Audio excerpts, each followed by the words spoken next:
Welcome back. I am the Watcher, and if you can't tell, I messed up my last haircut. See, I was in the shower and I didn't pay attention to the clipper size, and I was like, oh, that's pulling a lot, and I look up and there's like, all the top came off. It's like Bill Dauterive always said on King of the Hill, though, whether or not you do a good job, it will grow back. So, in about 2 weeks, it should look around the same. But that's not why you're here. What you're here for today is Superman Red Sun Part 2. I gotta tell you, the second part, even better than the first. I'm super into it.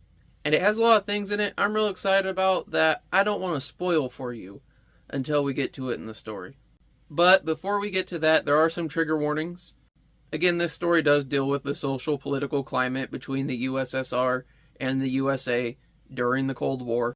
Now, I know this time in history was very upsetting for some people and caused them a lot of grief and stress, and it's still something that some people wish to avoid talking about to this day. So if you're one of those people, don't sweat it. Maybe come back next week when we're going to do The Broken Cross, another Chick publication. That one is number 2 in the set of Crusaders books. I'll probably reorganize the playlist after I upload that one as well, so they're a bit more in order.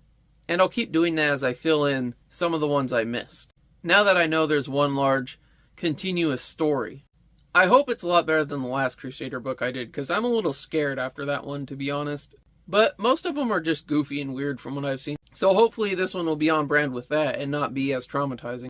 But today, we're here for Commie Superman. So, let's get to it. Welcome to the main segment. As you can see, I still haven't figured out a lighting solution for these glossy print books, but I will try to get the clearest images possible during this recording. Okay. So, Red Sun Ascendant. And they reuse this poster art a lot of him like this. Nothing real special here. And I mean, that is, of course, the artwork from last week. Let's just take a moment to appreciate it again. Man, I love the coloring on that. Especially how, just simple palette. It's like, 4 different colors used to create such a depth. And, I count those as shades, not different colors myself. At least that's how I see it. So this story starts out, and you have Lex Luthor symbolically looming over this city, just being, a dick like he is. And he's not symbolically, he's actually looking at the city in the jar. What was the city in the jar in the original Superman? I think at one point it was the city of Kanto or something. I know his home planet, where his, or at least one city on his home planet got in the jar in the cartoons I watched as a kid. And it didn't really say how this happened. I think Lex did it myself, but whatever. And Superman, he is the leader of the Soviet Union at this point. They are referring to him as president.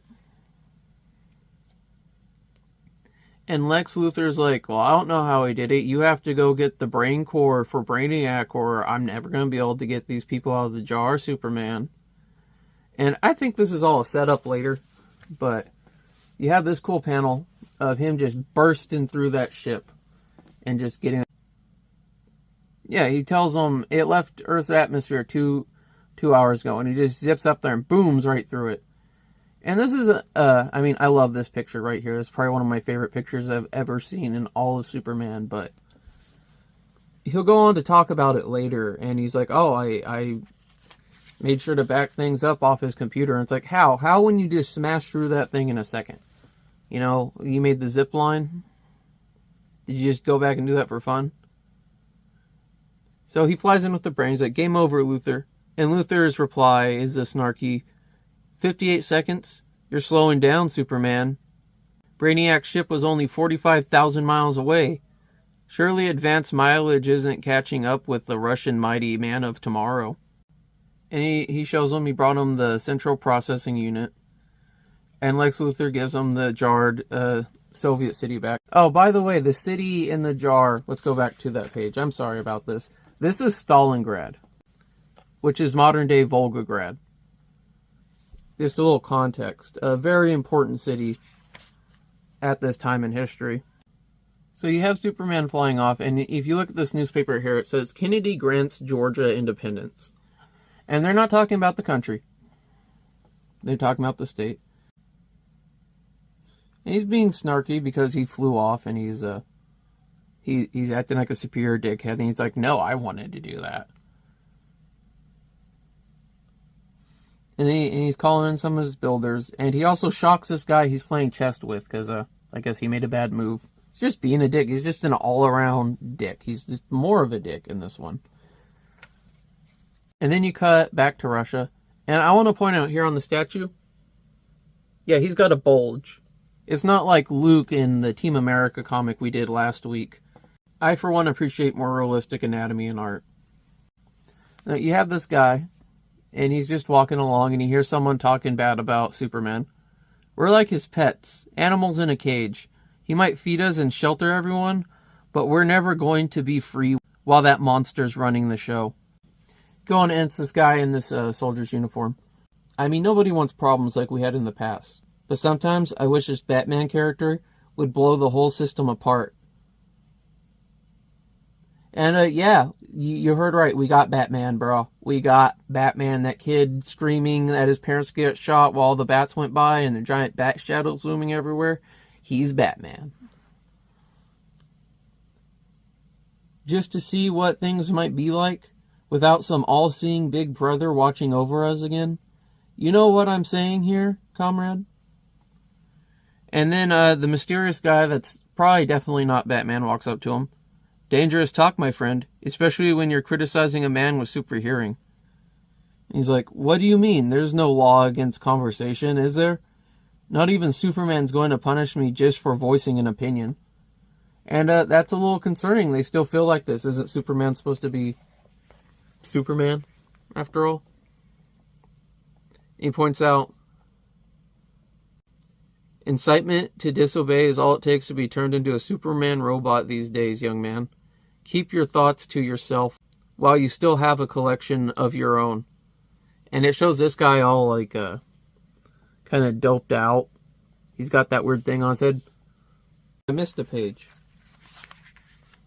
Sorry about that. So after Luthor shocks that guy, it goes here, and there's this really hot chick in her uniform, and she's giving a tour guide of this museum. And she's talking about Luthor, all these different monstrosities he sent to try to beat Superman and failed. While the U.S. is crumbling apart, like we are like towards the end of the USSR. We have food lines, we have states succeeding, and pretty much the U.S. and I think Argentina are the last two holdouts of non-communism in the world. Everyone else has joined the Warsaw Pact. And she's listing all the guys he sent. The Parasite, Metallo, the Atomic Skull, Bizarro, all designed to assassinate Superman. So I guess that guy in the last one was Bizarro. I really like the Atomic Skull design. And pretty much they're just making a museum of Superman. And even here, oh, here's that guy from earlier, you know, definitely not Batman. And this guy's just like pushing him around. He's like, you only have, it's like, what, 2 minutes at each exhibit. You gotta stay with the tour guide. And when I first saw this, I thought that was like a thought bubble. And I'm like, he's thinking he's in love with him? Oh no, it's like a diamond. But then, you know, I realized later that, oh, they're robots. Batman's explaining it. I mean, definitely not Batman's explaining it. And that's kind of when it all came together for me. That's also when it came together for me right now that I missed a page with you guys. Oh, look, there's Crypto the Super Dog. It's Crypto Super Dogski. I think the Russian word for dog is Собака. So Crypto Super Собака. All hail Crypto. You know, this is the first time I get to use this, but this panel finally gets Churro's paw of approval. God, I've been waiting forever to clip that in. Oh, and here's where they're talking about the Warsaw Pact. And how pretty much everyone but the U.S. in this one place haven't signed up. And it sucks here. And Kenny's trying to hold on to power. And then you go to him walking out of the place. And you go back where we were. And he explains the robots. I guess this guy wanted him to do something for him. And he's like, oh, just cover my alibi. Oh, I guess he's helping him run the resistance. And he's like, buy this like-minded young man a drink, and maybe we can introduce him to some like-minded people a little later. Put a bill on my tab, huh? He's like, wait a minute, you don't have a tab.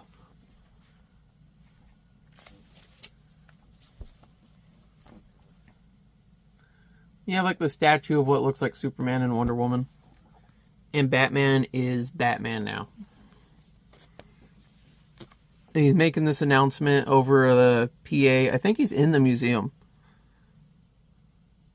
My apologies for interrupting a perfect evening of totalitarian oppression, but I've got a message here for anyone who values breathing. In precisely 4 minutes' time, Moscow's Superhuman Museum will erupt into a beautiful, flickering fireball. Please stay where you are if you'd like to make a stand against the tactics of my terrorist organization. Otherwise, I'd recommend you run like hell. Batman out. And yeah, this Batman, he's a little deranged. He's a little different than our other Batman. And look, he's blowing shit. He's like, boom, boom, boom. He's just looking at it. He's downright enjoying this. And you have these helicopters on him. Squadron leader, this is Red 4.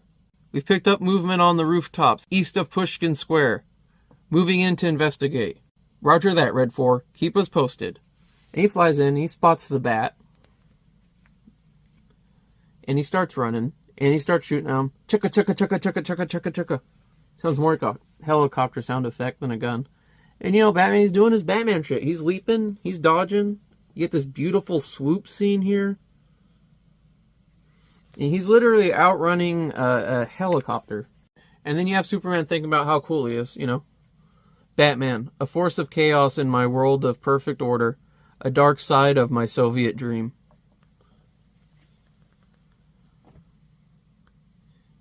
Pretty much anarchy in black. And yeah, that's what Batman symbolizes in this world, is anarchy, which is complete 360 from, you know, order and justice.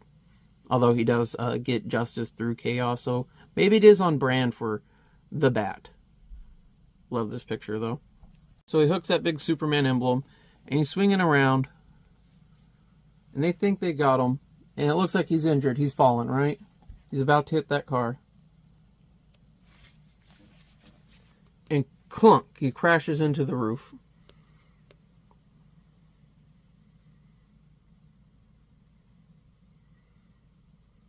And they're yelling, everyone back, you hear me? Nobody get near him till everyone's in position.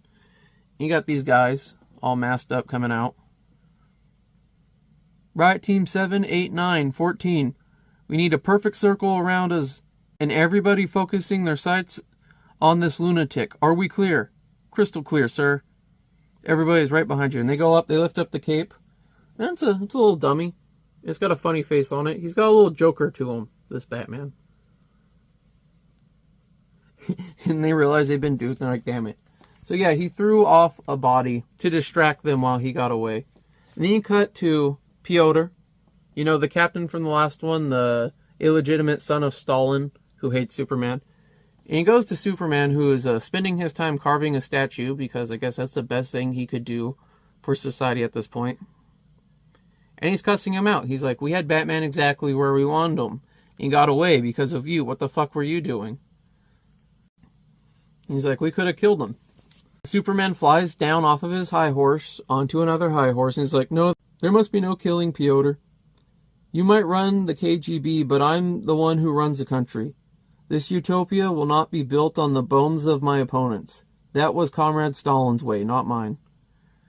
And he gets pissed, and he's like, what? How dare you ridicule the legacy of my father? He was 10 times the man you'll ever... And he just cuts him off, because, again, he's a dick. He's like, excuse me, Pyotr. There's been a single malfunction 800 miles away. 2 trains are about to collide. So, yeah, now he can just suddenly go help everyone and don't have to carve a statue. And it cuts to him just stopping this train, I guess, by breaking the brake. And it talks about how, as Pyotr's ears could process what he was hearing, he was already there stopping it. And there's like 3 other emergencies he had to stop and deal with on the way. And then it cuts and it starts talking about Wonder Woman, and her mom's kind of like aged up now. And it talks about how pretty much like in normal Wonder Woman lore, she took up the mantle and started fighting for the USSR and defending the world with Superman. And she gets this costume design. I should love it, but just, I don't know. I think it's a skirt, really. Just, maybe it's the tone of red. But I mean, like, come on. The double eagle breastplate, like, this should be cool, right? But just something about it. And she can fly in this one. And they're saving all these guys from this burning ship. And he's like, so how was America? He's like, disgusting, Superman. Absolutely disgusting. It's 1978 and children are still sleeping in the streets over there. Why does Kennedy still cling to this capitalist dogma when it's quite clearly tearing his country apart? Pride, I suppose. He'll come around eventually. So yeah, complete opposite of what happened in our world. I told him he should devote more time to his crumbling economy and less to those painted movie stars he seems to pursue with such vigor. Oh, that's what they were talking about on the previous page, by the way. Like,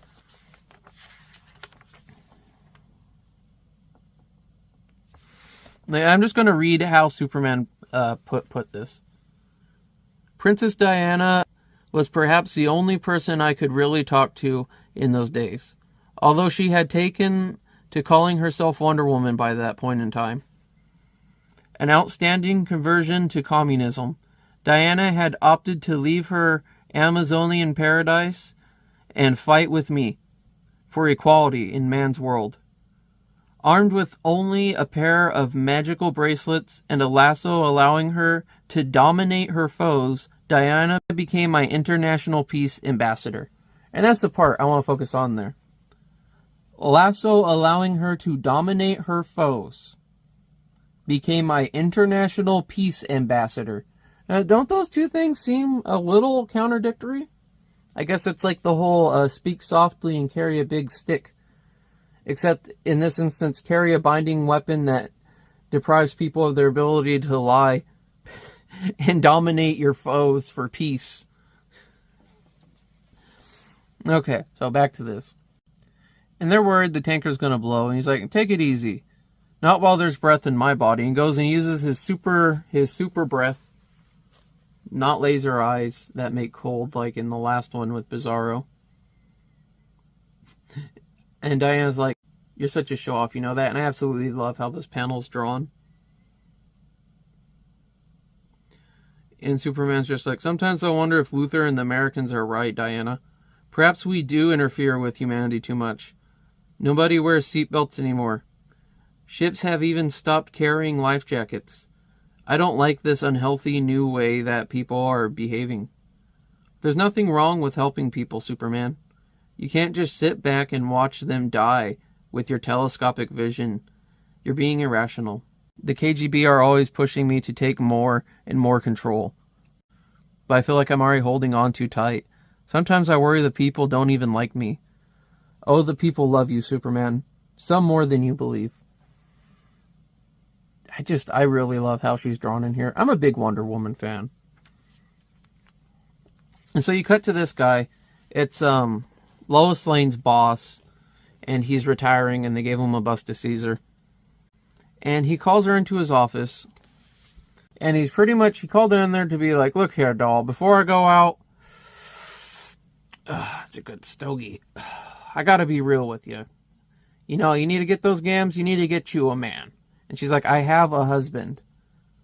And he's like, oh yeah, like that guy's ever freaking there. And I don't know if he's hitting on her, like if he is trying to marry her or what, but it didn't go well. The last thing I remember in the last issue was Lex Luthor calling her and literally saying, I'm in love with Superman, bye, I'm leaving you. But I guess they put all that to the side. Or she just ignored that for 10 years. And when she rejects him and she's like, I've got a husband, or rejects his bullshit, he just says, Great Caesar's ghost. I mean, someone who thinks about you more than he thinks about destroying Superman. Someone sane, for God's sakes. And her takeaway from that is Lex is kind of sane, occasionally. Which I believe with great intelligence comes great insanity. At least to the perception of others. And you have her going down here, talking to these creepy guards, showing her pass so she can go see Lex. And she gets freaked out by this freckly guy here. And she goes down there, and she's like, "Happy anniversary, Lex.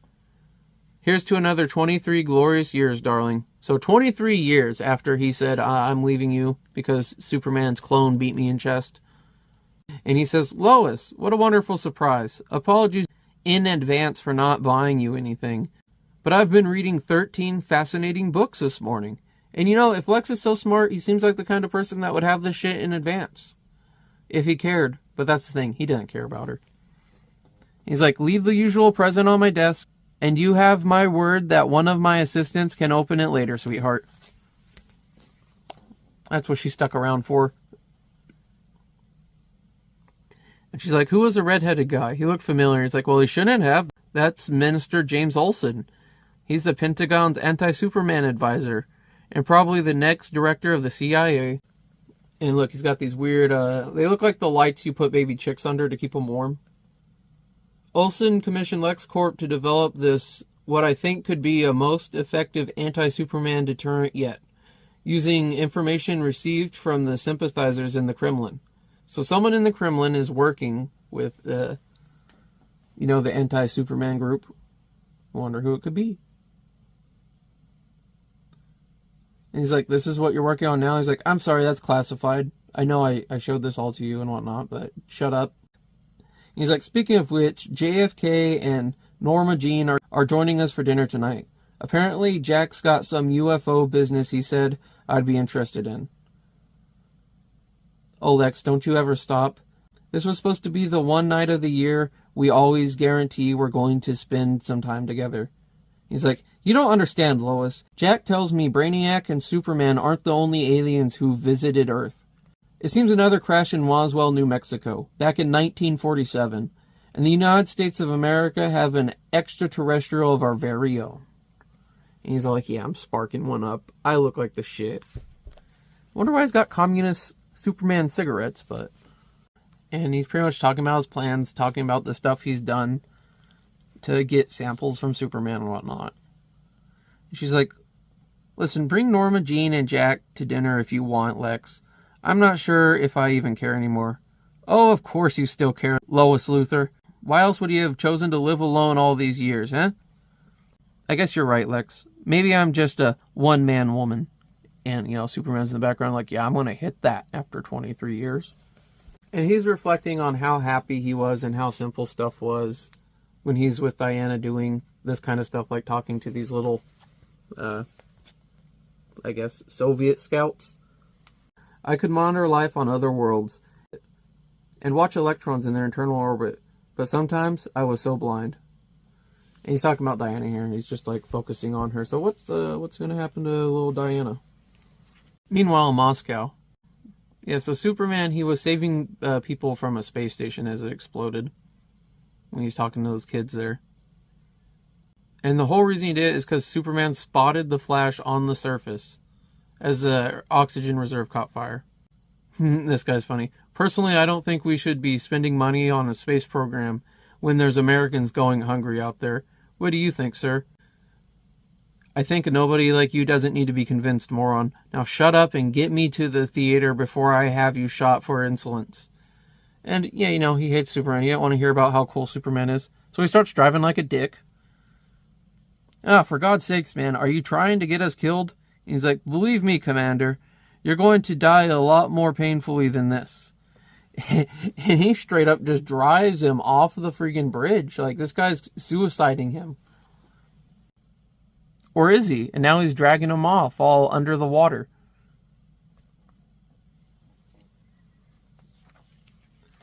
And he brings him up. And there's this Italian ravioli mascot there. And he's like, "Jesus God Almighty." And that's one thing. Religion was kind of frowned upon in the USSR. So, I don't know. I think that's more of the writers putting that in there. But he's like, "Oh, Jesus Almighty God." And he's like, "You wanted to see me, Commander?" He's like, "Well, let's hear what you have to say." And it's Batman. This great setup scene. Oh, look, there's a torn American flag there, too. He's like, what? How dare you speak to me like that? Do you realize who I am? Your name is Pyotr Isov Roosevelt, illegitimate son of late Joseph Stalin, and currently head of the security services. You're a vain man, a cruel man, and obsessively jealous of Superman. It's no secret that you harbor political ambitions of your own. And pretty much he's recruiting him. He's like, I got this weapon that'll stop Superman, but I need your help. He's like, aren't you gonna kill me?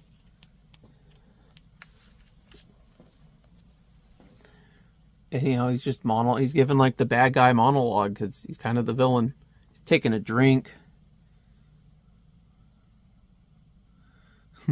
And Pyotr's like, I'll help you, but I want to be in charge. And he's like, you're joking, of course. Why would I put someone like you in charge of the system?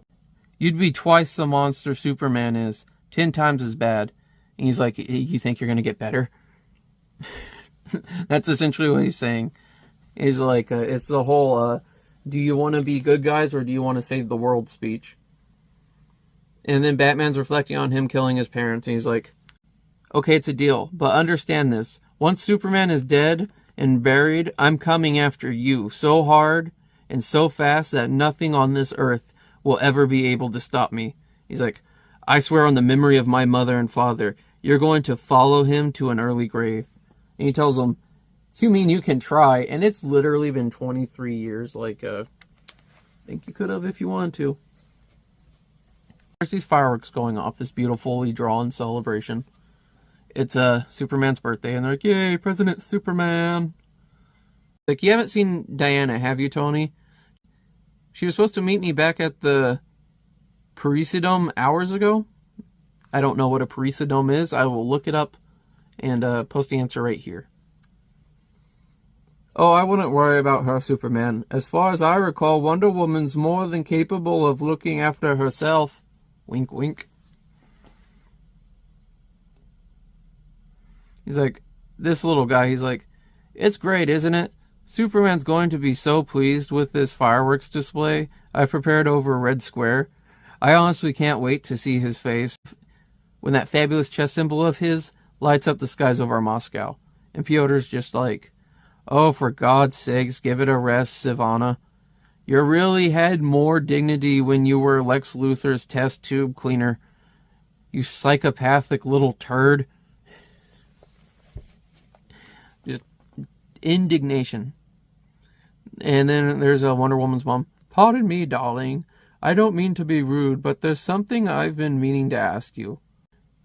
And you have Wonder Woman's mom here, and she's trying to ask a serious question. And Pyotr, I mean, just look at his face. He's just drunk. He's taking pop shots at Superman, and just their conversation demeaning it. And all of a sudden, there's an interruption. This is outrageous. It's that little guy. Superman, you really must believe that I arranged those fireworks to celebrate your chest emblem. This charade has absolutely nothing to do with... Shut up, Sivana. I think it's pretty clear who's behind this. Dun dun dun dun dun. Now I got the Powerpuff Girls theme in my head. Because the first 3 lines of it line up pretty well with the 90s Batman theme. And it cuts to Batman, and somehow he has Wonder Woman tied up with her lasso. 10 seconds, Superman. Batman said you have 10 seconds to find me. The bat signal was just a means of attracting your attention. It seems that this is where things get really serious. Keep talking, Diana. I'm tracking the sound waves northeast towards Siberia. I'll be with you in less than 7 seconds. So somehow he's communicating with her. He's so fast, Superman. He's so much more resourceful than any of the other human beings. He's dangerous. Please be careful. He's like, flattery will get you nowhere, Wonder Woman. Computer, initiate the LexCorp program on full power, starting in 30 seconds time. I'd like to point out his hat here, now that you can see it. Like, I like how they took the Russian Winter Takeman's hat and just kind of put horns on it. And I say the Tankman one because it has the ear covers, which I don't think the other models had those round ear covers. And Superman, he comes in, he's like, what have you done to her, you animal? He's like, rest assured, only her pride has been hurt, Superman. It appears Wonder Woman's magic lasso really was spun from the magical girdle of Gaia. Now she's as obedient to me as all those poor dissidents you used to dominate for you. So I guess the mother of Captain Planet had a little role in this issue. And Superman's looking at him with his X-ray vision and sees he has this bomb in his chest. We ordinary people might lack your great speed or your X-ray vision, Superman, but never underestimate the power of the human mind. Which, you know, like, he's monologuing like the Joker, but he's got like the brain of Batman. It's insane. Really scary mixture. And he's like, we carry the most dangerous weapon on Earth inside these thick little skulls of ours. He's like, I can see your brain from here, Batman, and believe me, it's nothing to boast about. Same goes for your childish gadgets. I'm afraid it takes more than a few smoke bombs, an explosive in your small intestine to beat me, you know. Keep talking, Big Mouth. And he turns on all these red stadium lights. By the way, Snyder, take some notes, because your movies, like, this is how you do the Batman-Superman showdown, what's coming up right here. So, Superman, the lamps go, and he's like, oh, sun lamps, wonderful. Let them burn for a few thousand years, and I might get a heat rash.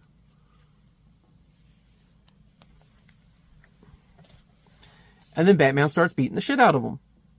And Superman's like, good God, how did you do that? How did you get so strong? Not that matters, of course. A well-placed blast of heat vision and you really don't get it, do you? You don't have heat vision, Superman. He kicks him right in the balls, dude. Right in the balls. Strange visitor from another planet, last son of a dying world. Everything needed to defeat you could be found in those two phrases, Superman. All we had to do was recreate the conditions as he's kicking his teeth in. Building solar lamps to simulate the rays of your native red sun was Lex Luthor's idea, in case you were wondering, in the name of poetic justice.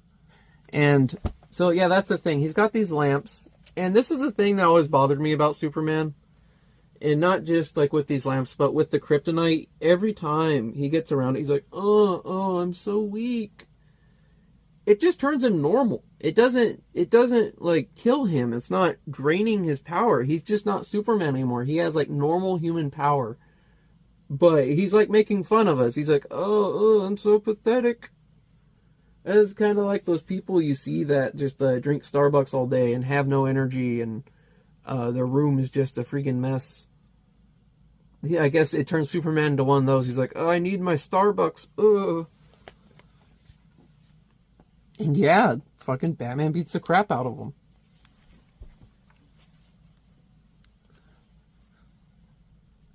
And Superman, he grabs this log and tries whacking him over the head. And then he's like, super, run away. Because he can't fly or anything. He's like, run, Superman. Get out of the light and your powers will come back. And then he gets hit with a batarang, which... I mean, I've seen some kids in shop class make better batarangs. Boom, just knocks him out. He's like, you should never have come here, Superman. You should have died on your own world and kept your alien fingers out of human affairs. We aren't toys or pets you can train to do whatever you please.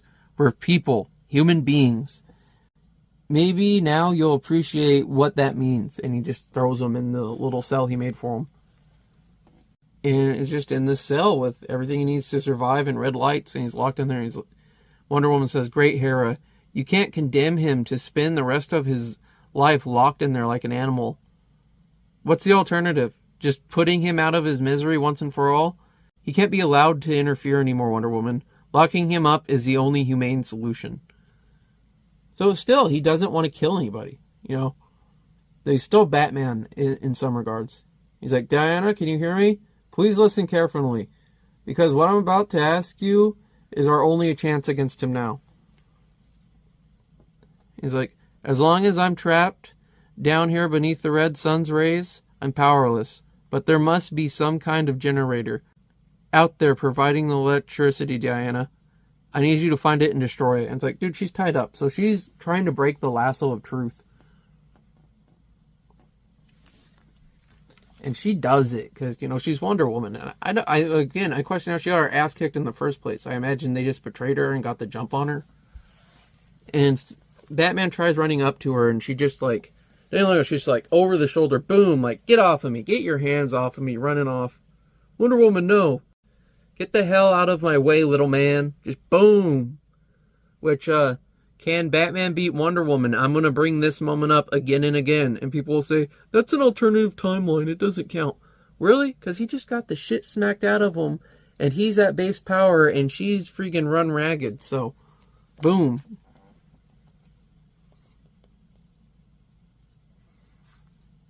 He's like, he's using you. Don't you understand? All he cares about is power. Diana! Oh, Jesus! Which I guess this Batman is also Christian. And then the lights go out and the coom! Superman burst up. Batman, cowering. He's like, oh, I'm about to push your shit in, boy. And he's like, no, I'm gonna activate the bomb. By the way, it's Piotr who betrayed you. And he blows himself to freaking pieces. He gets covered in bat chunks. Superman, are you okay? He's like, I found the generator, and just like you asked me, I tossed it into the Norwegian Sea. But I think it might have hurt myself when you made me snap that cord. It was like, I don't know, something just kind of switched off in my head or something. I mean, and look at her, she's all old, she's all ragged. I kind of like how her costume looks in this lighting more. I guess it really was the tones. He's like, Piotr. And it cuts to here, and I think this is Area 51. You have Luthor going to see the alien. And yeah, it's Green Lantern. And I don't know if it's the Ryan Reynolds one or the Jon Stewart one, but I hope it's the Jon Stewart one. You know, Jon Stewart Green Lantern's my favorite. And 100%, it comes down to drip. And I know they're wearing the same costume, but come on, he wore it better. You know what? I put them side by side on the screen, and you tell me, who do you think wore it better in the comments?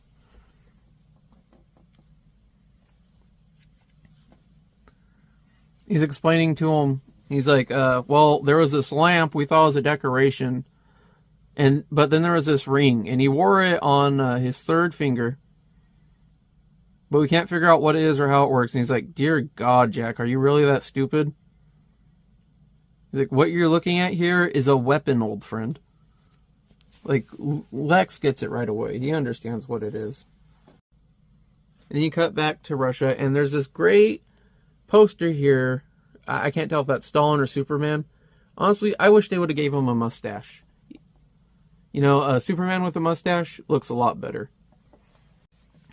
And he has some of that Superman monologuing. Time passed, and my grip grew tighter. Barely a decision was made across the length and breadth of the Soviet Union without my permission in some form or another. The population was largely grateful and obedient, but the freedom fighters, inspired by the death of Batman, remained something of a problem. My desire for order and perfection was matched only by their dreams of violence and chaos.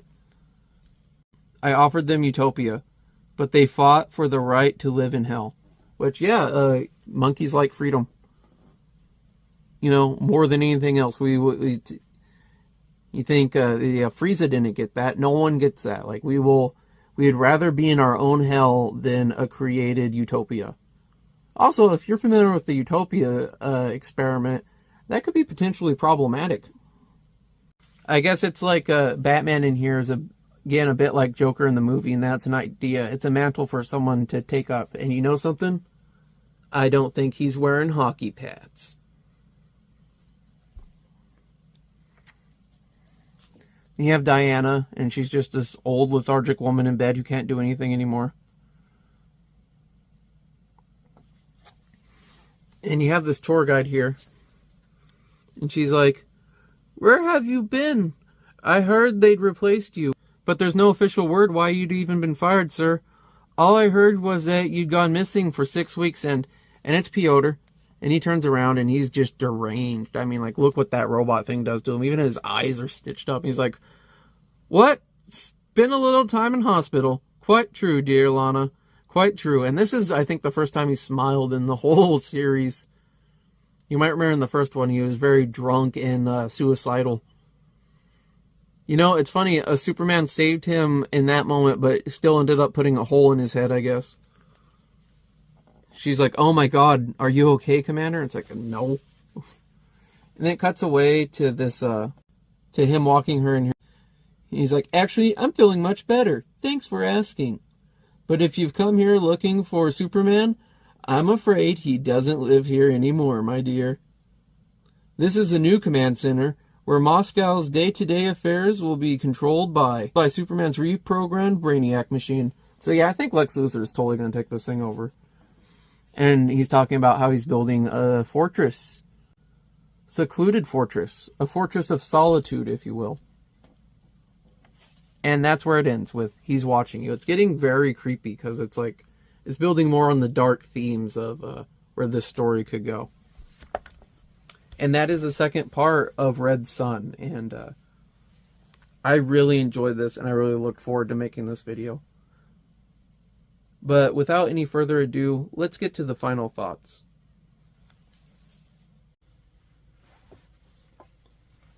Well, welcome to the final thoughts.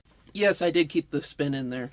Now, as you may notice today, my outfit, it's not a joke. A lot of times what I wear somehow relates to the book.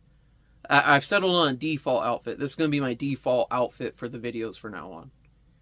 Just, I think it's pretty simple, yet nice. Kind of like a waiter. Except I don't have bruschetta. Maybe like and subscribe if you'd like to see more bruschetta here on the channel. I sure know I would. So as for today's story, man, you know, the last one is kind of build-uppy. It didn't really feel like as much payoff to me, but it was the first part. This one, I just absolutely loved it. It got me hooked. I love the Batman. This is probably like one of my favorite versions of Batman now. I mean, it's a close second with Batman Beyond. I mean, I loved Batman Beyond as a kid.